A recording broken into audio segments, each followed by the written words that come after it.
한 주 잘 보내셨습니까? 여러분 살면서 삶의 방향을 바꾸게 되는 사건이나 사람이나 또는 책이나 문구가 있습니까?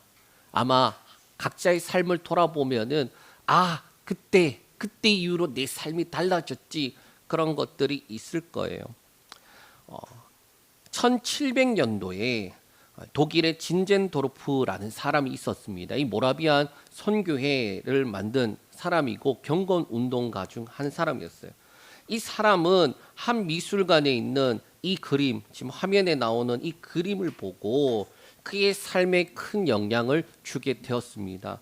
이 그림에 보면요, 어떠한 배경이냐, 예수님께서 본디오 빌라도에게 채찍을 당하신 후에 가시관을 쓰신 그 예수님의 모습이에요. 그러니까 등에는 채찍을 당하고 그 다음에 이제 막 가시관을 쓰신 그러한 모습을 그렸는데 그 아래에 여기는 지금 안 보이는데 글자가 쓰여져 있어요. 제가 지금 화살표 해놨는데 거기에 라틴어로 뭐라고 쓰여져 있느냐, 이 모든 것을 내가 너를 위해 행했다. 너는 나를 위해 무엇을 하고 있는가? 이 문구가 있었다라는 거예요.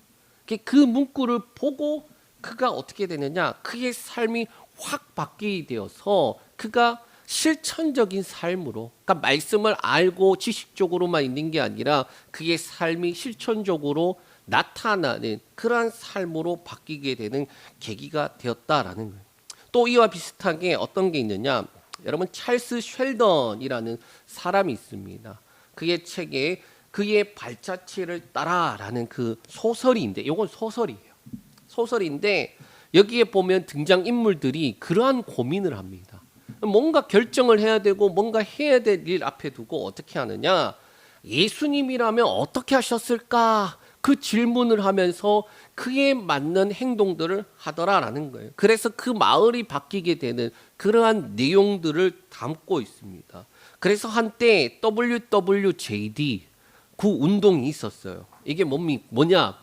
What would Jesus do? 예. 예. WWJD. 이게 제가 아직도 기억나는 이유가 뭐냐? 요게 문구가 유행하니까 팔찌로도 티셔츠로도 그리고 뭐 스티커로 만들어져서 그렇게 한때 예수님이라면 어떻게 했을까, 우리 그것을 가지고 살아가자, 그러한 운동들이 있었어요. 저도 고등학교 찬양팀을 할 때에 그 찬양팀 선생님께서 팔찌를 사주셔갖고 우리 찬양팀이 다 그것을 끼고 그렇게 한동안 생활했던 때가 있었습니다. 그리고 이 운동에 아주 영향을 받은 사람 중에 유명한 사람이 있는데 그 사람이 누구냐, 팀 티보라는 사람이에요. 이 사람이 뭐 하는 사람이냐, 미식 축구 선수입니다. 이 미식 축구 선수인데 그의 삶 가운데 이 운동으로 인해서 그가 어떻게 하느냐, 대학부 때에는 지금 눈 밑에 저게 붙인 게 알패치예요.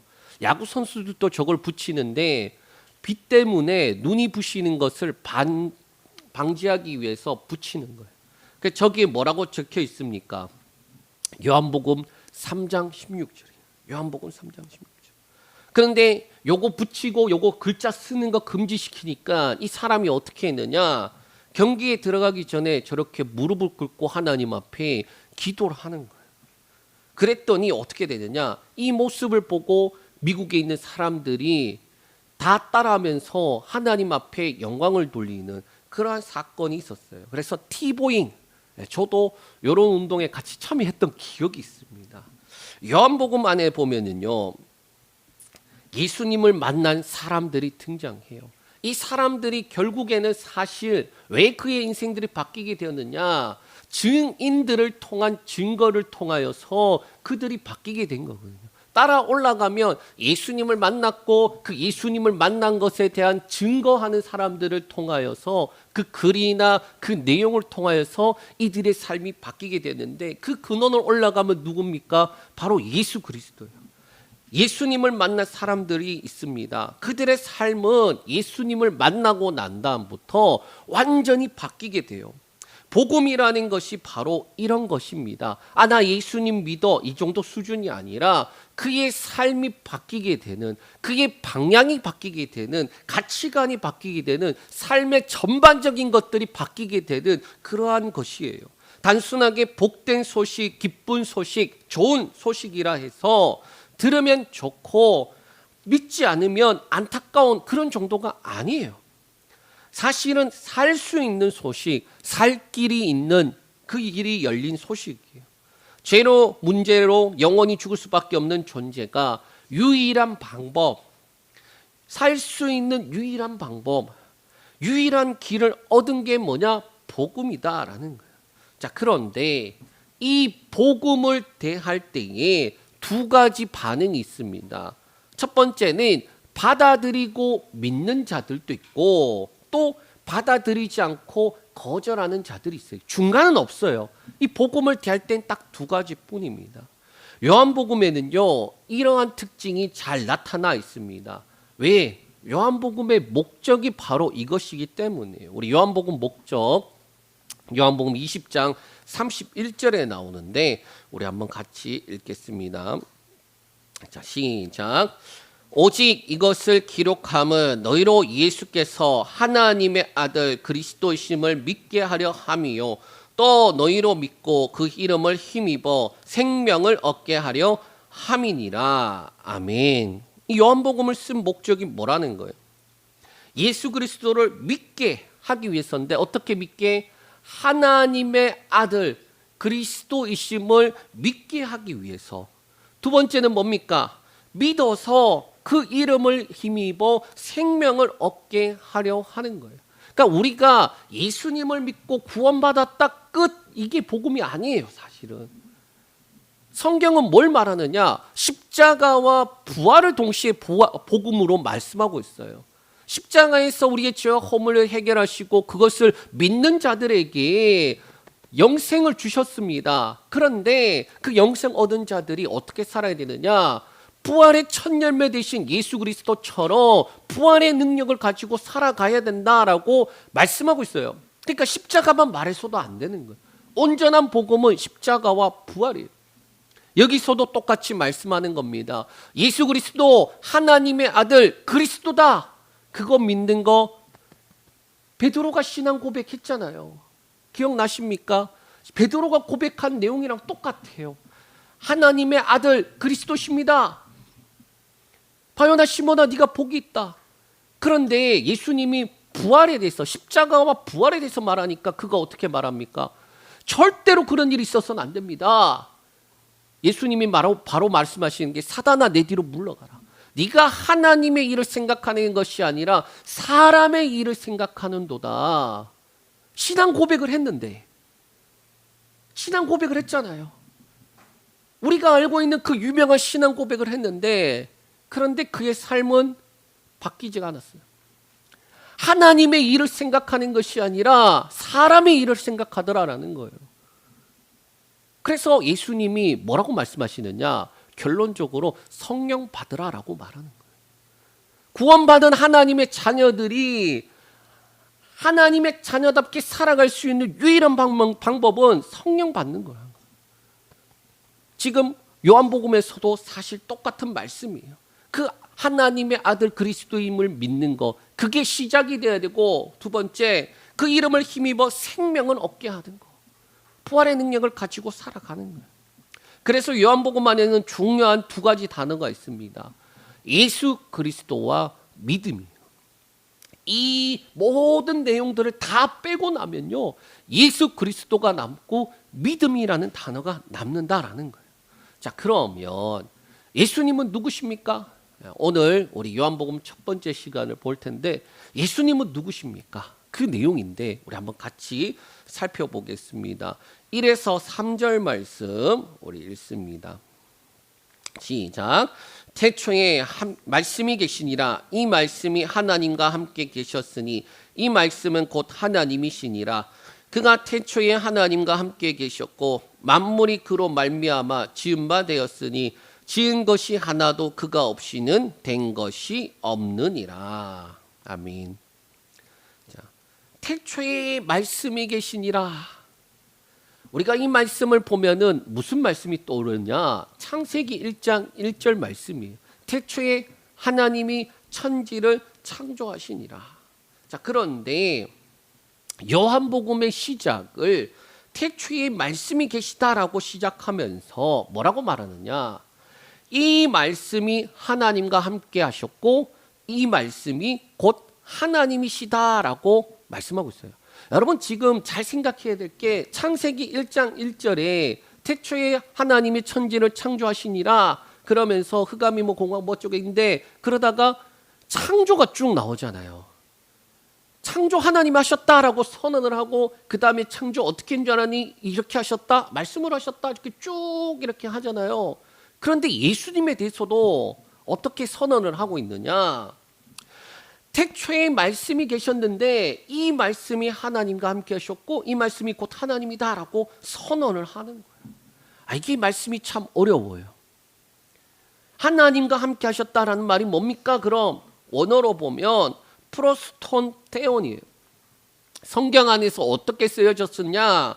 하나님의 면전에 하나님과 사귐 가운데 하나님과 일체됨 가운데 그러한 의미로 사용됐다는 거예요. 그러니까 어느 누가 길을 가는데 함께 갔다라는 그런 의미가 그 함께가 아니라 동일시되는 그러한 의미가 있는 거예요. 그래서 단순하게 같이 있었다 그 개념이 아니라 함께 있었다고 하니까 같이 있었다 이런 개념이에요. 그건 하나님이시다는 거예요. 여기서 우리는 어려운 부분이 있습니다. 왜 어려우냐? 하나님인데 하나님과 함께한 말씀이 있고 그 말씀이 하나님이라니 이게 뭔 말입니까? 삼위일체라는 말을 들었을 거예요. 삼위일체 뭡니까? 성부, 성자, 성령 그분이 한 하나님이십니다라는 거죠. 삼위일체라는 말은 삼위 세 개의 위격과 일체 한 몸이다라는 거예요. 이게 우리가 이해하기 어려운 것입니다. 왜 이해하기가 어렵냐? 우리는 일위일체거든요. 한 몸에 한 성격밖에 없거든요. 그런데 삼위일체라는 말은 세 개의 위격에 한 몸이 있으니까 이게 우리 머리로는 이해가 안 돼요. 삼위일체를 명확하게 이해하려면은 두 가지가 명확해야 됩니다. 첫 번째가 뭐냐? 개별성이에요. 개별성. 각각이 명확하게 구분이 되면서 동시에 통일성이 있어야 돼요. 그러니까 이게 상충되는 의미인데 어떻게 이게 하나일 수 있습니까? 그래서 우리가 이해를 하기 어려운 거예요. 그런데 삼위일체라는 말, 성부, 성자, 성령 나눠져 있지만 한 분이신 하나님 그 부분을 처음 시작부터 예수 그리스도에 대해서 설명하는데 나타내고 있어요. 어떻게? 태초에 말씀이 계셨고 말씀이 하나님과 함께 했는데 말씀이 하나님이다. 개별적인데 그분이 하나님이다라는 거예요. 여기서 말씀이 왜 중요하냐? 이어지는 내용들 때문이에요. 태초에라고 말하면 창조같이 그렇게 시작되는데 똑같이 여기서도 창조의 원리로 이어지고 있습니다. 뭐냐? 창조할 때 어떻게 하셨습니까? 하나님이 빛이 있으라라고 하니까 빛이 있었어요. 하나님께서 말씀으로 창조하십니다. 그런데 우리가 말씀으로 세상을 만드신 줄 알고 있다 그러면서 그것을 나타내듯이 2절 3절에 만물이 그로 말미암아 지었다. 지은 것이 하나도 그가 없이 된 것이 없다라고 말씀하고 있어요. 그러니까 하나님이 창세기에서 말씀으로 창조하셨는데 요한복음에 오니까 그 말씀이 하나님과 함께 하신 분이고 하나님이다라고 말하면서 지금 말씀하시는 분이 누군지 설명을 하면서 그분이 예수님이다라고 말하고 있어요. 자, 이게 왜 중요하냐? 말씀이 창조 안에서 적극적으로 실행자가 되기 때문이에요. 행하는 자가 되기 때문이에요. 중보자가 되기 때문이에요. 하나님과 사이의 중보자로서 실행을 하셨는데 창조의 역사에 있어서도 그분이 행하셨다. 그러면서 이어지는 내용들은 구원에 있어서도 그분이 실행자가 되신다라는 걸 말씀하기 위한 거예요. 자, 그런데 문제가 있어요. 문제가. 어떠한 문제가 있느냐? 4절 5절 말씀 우리 읽겠습니다. 시작. 그 안에 생명이 있었으니 이 생명은 사람들의 빛이라. 빛이 어둠에 비치되 어둠이 깨닫지 못하더라. 아멘. 자, 빛이 있으라 그러니까 빛이 있었어요. 자, 그런데 희한하게 생명이고 비추는 빛인데, 그런데 문제는 어둠에 빛이 비쳤는데 어둠이 깨닫지 못하더라는 거예요. 이해가 되지 않습니다. 왜? 창조에 있어서는 하나님이 말씀으로 빛이 있으라 그러니까 그 즉시 빛이 생겼어요. 그런데 지금 여기서 보면은 빛이 어둠에 비쳤는데 어둠이 깨닫지 못하더라는 거예요. 왜 그러느냐? 죄 때문에 그런 거예요. 죄. 창세기 3장에 있는 내용이 지금 여기에 들어가 있어요. 아담과 하와가 먹지 말라고 한 선과 악을 알게 하는 나무 열매, 그거 먹음으로 어떻게 됐습니까? 하나님이 먹으면 반드시 죽는다, 영원히 죽어야 하는 존재가 되어버렸어요. 그때 하나님께서 아담아 네가 어디 있느냐, 그 말씀으로 먼저 찾아오시고 그리고 약속을 주세요. 그 약속이 뭡니까? 창세기 3장 15절 말씀이에요. 우리 창세기 3장 15절 말씀 읽겠습니다. 내가 너로 여자의 원수가 되게 하고 네 후손도 여자의 후손과 원수가 되게 하리니 여자의 후손은 네 머리를 상하게 할 것이요 너는 그의 발꿈치를 상하게 할 것이니라 하시고. 자, 이 말씀은 원시 복음이라고 불리는 내용이에요. 이 말씀으로 시작하여서 구약에 있는 모든 내용은 뭐냐? 말씀대로 오리라고 약속하신 그 여자의 후손을 기다리는 그 역사예요. 그리고 난 다음에 누구에게까지 이어졌느냐? 세례 요한까지 이어지는 거예요. 요한복음 1장에 있는 그 앞부분의 내용은 창세기와 사실은 연결되어 있어요. 이 세례 요한까지 이어졌는데 우리 6절에서 8절 말씀 읽겠습니다. 하나님께로부터 보내심을 받은 사람이 있으니 그의 이름은 요한이라. 그가 증언하러 왔으니 곧 빛에 대하여 증언하고 모든 사람이 자기로 말미암아 믿게 하려 함이라. 그는 이 빛이 아니요 이 빛에 대하여 증언하러 온 자라. 아멘. 이 세례 요한에 대해서 성경은 이렇게 말씀하고 있습니다. 마태복음 11장 13절 모든 선지자와 율법이 예언한 것은 요한까지다, 그렇게 말씀하고 있고요. 또 누가복음 16장 16절 율법과 선지자는 요한 때까지요 라고 말씀하고 있습니다. 자, 예수 그리스도에 대하여서 구약에 수많은 말씀들이 있었고 예언이 있었어요. 자, 창조주로서 그가 행하셨지만이 이제 말씀 가운데서 끊임없이 뭘로 오느냐? 이어져 오는 것이 여자의 후손으로 오셔서 우리를 구원하실 분, 원수의 머리를 깨트리실 분, 그분을 기다려야 되는 그 역사 속에 마지막이 누구냐? 세례 요한까지 온 거예요. 율법과 선지자의 마침이 되기 때문에. 왜 그럼 세례 요한 때까지냐? 바로 오신다고 약속하신 분이 오셨기 때문이에요. 요한복음에는 하나님께로부터 보내심을 받은 사람이 있으니 그 사람은 요한이다라고 말씀하고 있어요. 그리고 그가 온 이유가 뭐냐? 7절에 증언하러 왔다. 그 선지자들과 그리고 율법을 전하던 그들과처럼 똑같이 하나님의 말씀을 받아서 누구를 증거하러 왔습니까? 예수 그리스도를 증거하러 온 거예요. 빛에 대하여 증언하고 그래서 믿게 하기 위해서인데 마침내 그때 예수님이 오신 거예요. 그러면서 8절에 확실하게 말하고 있습니다. 이는 그 빛이 아니요 이 빛에 대하여 증언하러 온 자다. 세례 요한 그렇게 대단해 보이지 너희? 그런데 얘는 증거자야. 앞에 구약에 있는 수많은 선지자들 그리고 예언자들을 통하여서 하나님이 말씀하셔서 약속대로 오리라, 말씀하신 대로 오리라고 하신 분, 그분을 증거하기 위한 사람 중에 한 사람이야. 그런데 그때에 누가 왔느냐? 예수님이 오셔서 라고 말씀하는 거예요. 그런데 어떻게 하느냐? 9절에서 11절 말씀 우리 읽겠습니다. 9절에서 11절. 자, 시작. 참 빛 곧 세상에 와서 각 사람에게 비추는 빛이 있었나니 그가 세상에 계셨으며 세상은 그로 말미암아 지은 바 되었으되 세상이 그를 알지 못하였고 자기 땅에 오매 자기 백성이 영접하지 아니하였으나. 아멘.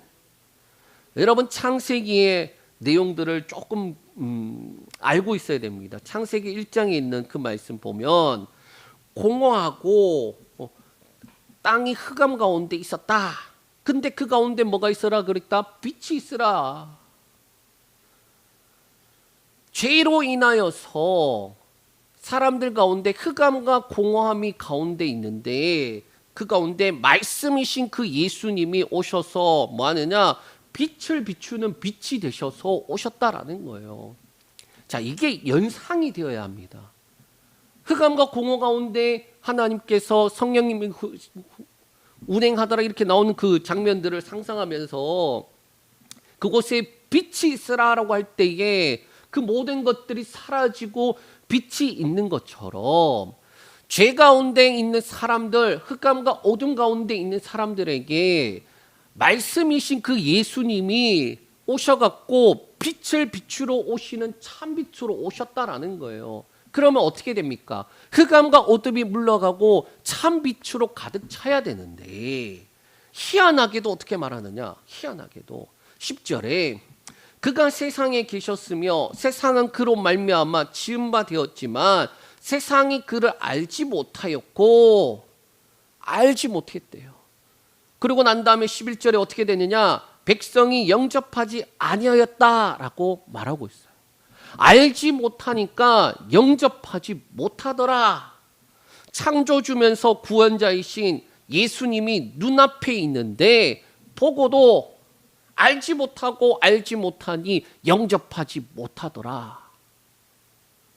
영접하지 못하더라. 참빛이 비춰지는데도 영접하지 못하더라.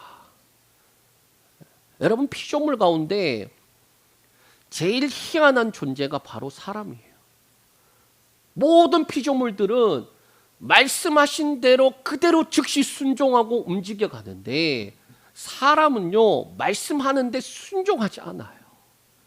그런데 하나님이 쓸어버리지 않고 내버려 두세요. 오히려 그들을 어떻게 합니까? 말씀 가운데 다시 돌이키세요. 그러니까 하나님이 사람을 만드셨을 때 하나님의 형상으로 만드시고 성령을 생기를 부어주셔서 생명이 되게 하셨다라는 그 의미가 그냥 단순하게 그냥 다른 피조물과 다른 존재 그 수준이 아니에요. 하나님이 사람을 얼마나 사랑하며 특별한 존재로 만드셨는가.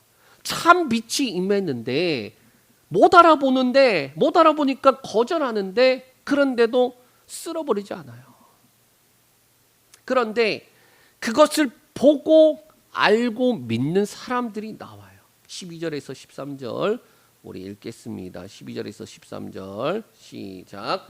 영접하는 자 곧 그 이름을 믿는 자들에게는 하나님의 자녀가 되는 권세를 주셨으니 이는 혈통으로나 육적으로나 사람의 뜻으로 나지 아니하고 오직 하나님께로부터 난 자들이니라.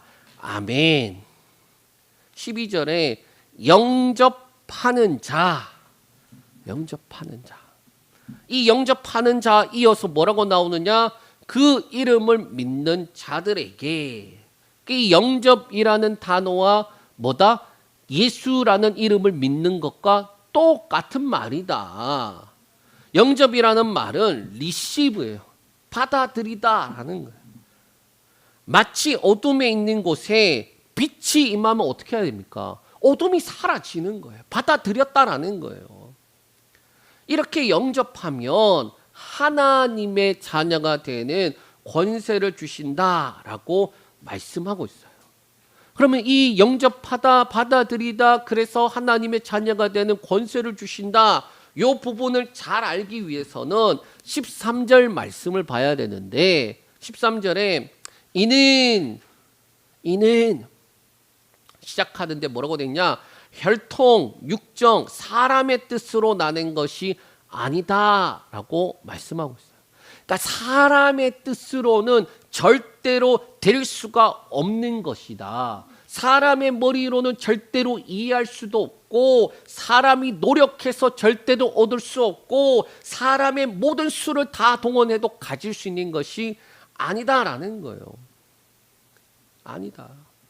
하나님께로부터 난 자들이어야 한다. 하나님께로부터 나야 된다. 여러 가지 있겠지만, 그러나 알지 못하니 영접하지 못했다라는 말씀, 그 말씀에 이어서 나온 것으로 볼 때에 사람의 지식으로 얻는 것 아니야. 또 사람의 노력으로 얻는 것 아니야. 사람이 똑똑해서 가질 수 있는 것도 아니야. 돈으로도 못 가요. 하나님 나라. 지식으로도 못 가요. 하나님 나라. 어떻게 갑니까? 거듭나야 가는 나라, 하나님 나라.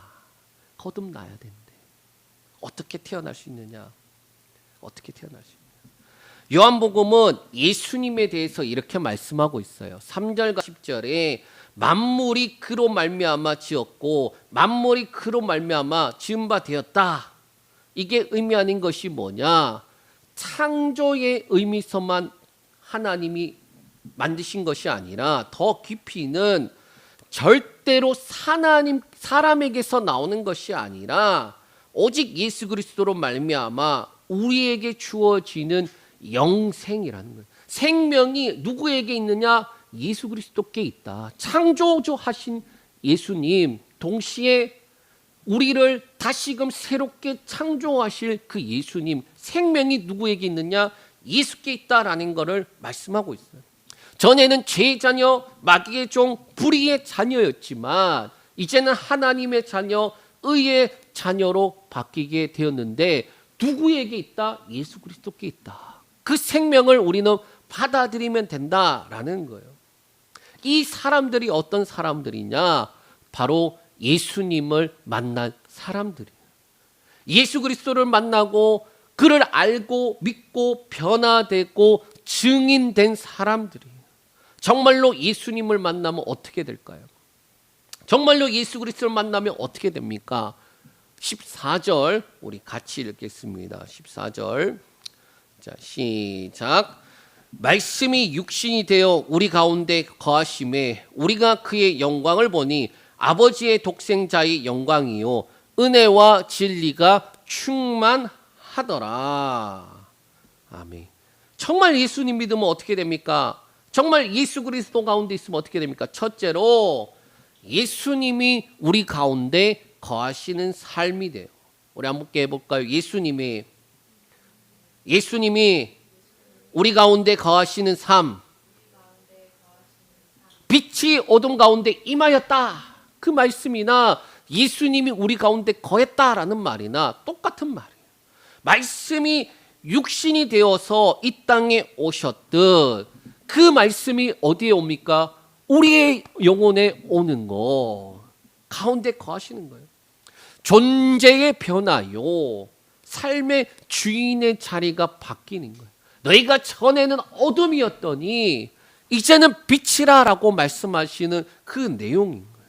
전에는 죄의 종로를 했지만 이제는 하나님의 뜻을 이루어가며 살아가는 삶이다.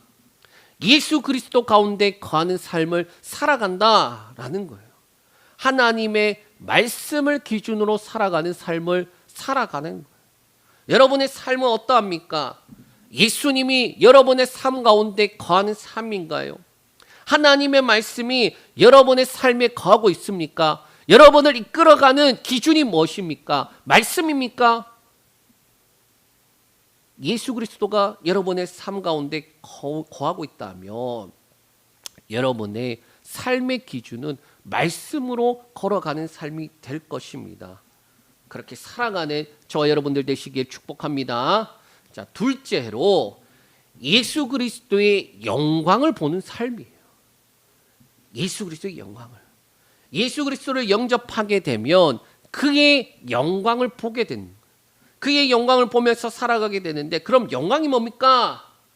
여기에서 여러 가지 의미가 있겠지만은 빛이다라는 그 단어를 연관해서 생각해 봐야 돼요. 빛이 비춰진 상태, 그게 바로 영광이에요.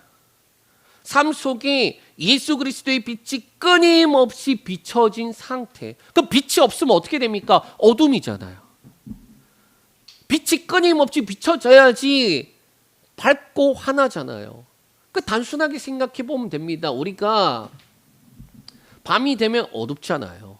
빛이 어떻게 됩니까? 가려진 거잖아요. 그늘에. 태양빛이 이게 자전하면서 돌아가다가 빛이 닿지 않는 곳이 되니까 어둠이 되는 거예요. 예수 그리스도의 영광이 비춰진 삶이라는 거는 영광 한번 빛 반짝하고 마는 게 아니라 그 영광이 지속적으로 비춰지지 않으면 어떻게 됩니까? 어둠인 상태라는 거예요. 전에는 분명히 우리가 어둠인데 하나님의 자녀로 빛의 자녀가 되었어요. 자, 그런데 그럼에도 불구하고 우리가 어떻게 해야 됩니까? 끊임없이 죄의 경향성을 가지고 있어요. 죄를 짓고 싶은 욕구가 있어요.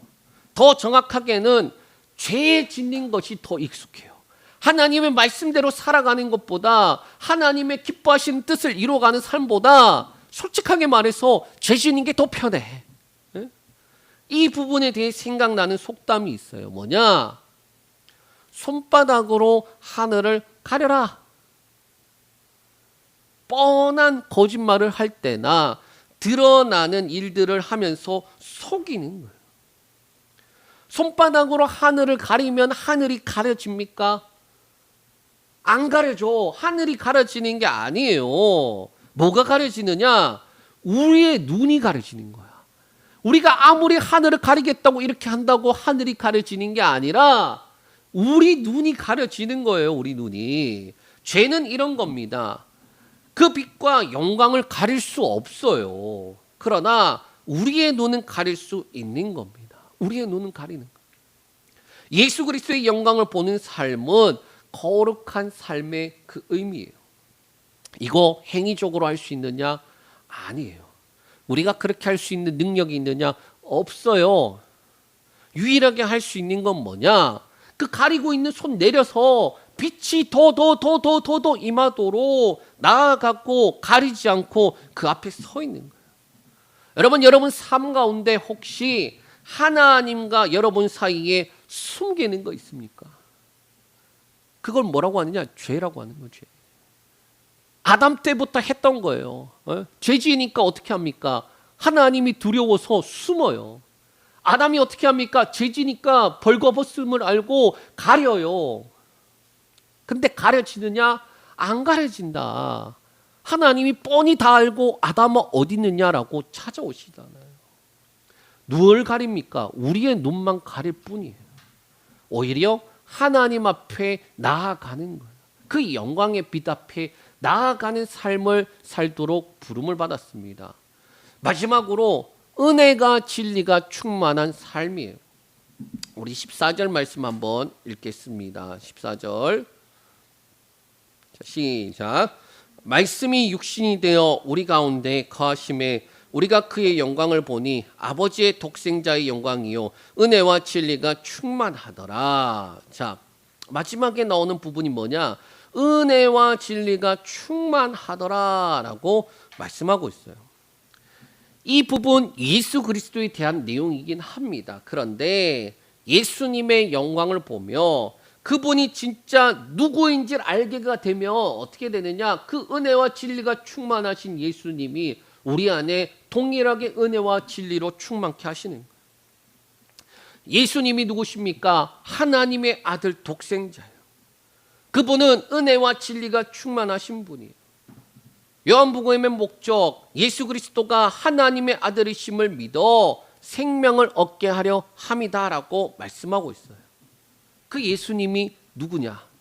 은혜가 진리가 충만하신 분이다라는 거예요. 단순히 그분께 있다는 개념이 아니라 예수 그리스도를 믿는 모든 사람들에게 충만케 하시는 분으로 있는 거예요. 여러분, 은혜가 진리가 충만하지 않으면 어떻게 됩니까? 우리 그런 말 하잖아요. 가끔 이제 괜히 별거 아닌 것에 성질 내면 내가 은혜가 떨어졌나? 은혜와 진리가 충만하다. 예수 그리스도로 충만하다. 예수 그리스도로 가득 차 있는 삶으로 부르는 건데 신앙생활 어떤 것입니까? 단순히 교회 왔다 갔다 하는 삶인가요? 말씀을 지키려고 노력하는 삶인가요? 말씀을 알아야 돼 그런 삶인가요? 그런 것들은 사실 부차적인 거예요. 부차적인 것, 결과적으로 주어지는 것들이에요. 목적이 아니에요. 신앙생활 그 시작은 예수 그리스도를 믿음으로 시작되는 거예요. 마치 어둠 가운데 빛이 임하였다. 그때부터 시작인 거예요. 그리고 그 과정은 예수 그리스도의 영광을 보며 은혜와 진리로 충만한 삶으로 나아가는 거예요. 그게 생명을 얻게 하려 함이다라고 말했던 뒷부분이에요. 빛이 어둠에 비춰서 빛으로 만들고 끝이 아니라 그 가운데 은혜와 진리로 충만케 해 나가는 사람. 이걸 성화라고 하는 거예요. 예수님을 닮아가는 삶이라고도 합니다. 그런데 이런 사람들에게는 자연적으로 삶의 변화가 나타난다는 결과적인 거다. 그런데 어떤 사람은 저 사람이 예수님 믿는 거 맞나? 믿는데 아직 결과가 안 나온 사람들도 있어요. 네. 결과적으로 나타나는 것이지 노력이나 행위가 아니라는 거예요. 그리고 예수 그리스도를 믿는 그리스도인들의 최종의 목적은 증인의 삶이에요. 내 안에 예수 그리스도로 말미암아 주신 그 은혜와 진리, 영광이 충만한 상태가 다른 이에게, 어둠 가운데 있는 이에게 예수 그리스도를 증거할 때에 똑같이 빛이 임하게 되는 그 일을 위하여 부름을 받았다라는 거예요.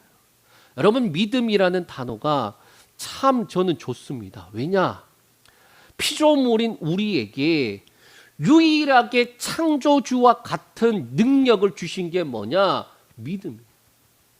보이지 않는 것들의 실상, 바라는 것들의 실상, 보이지 않는 것들의 증거.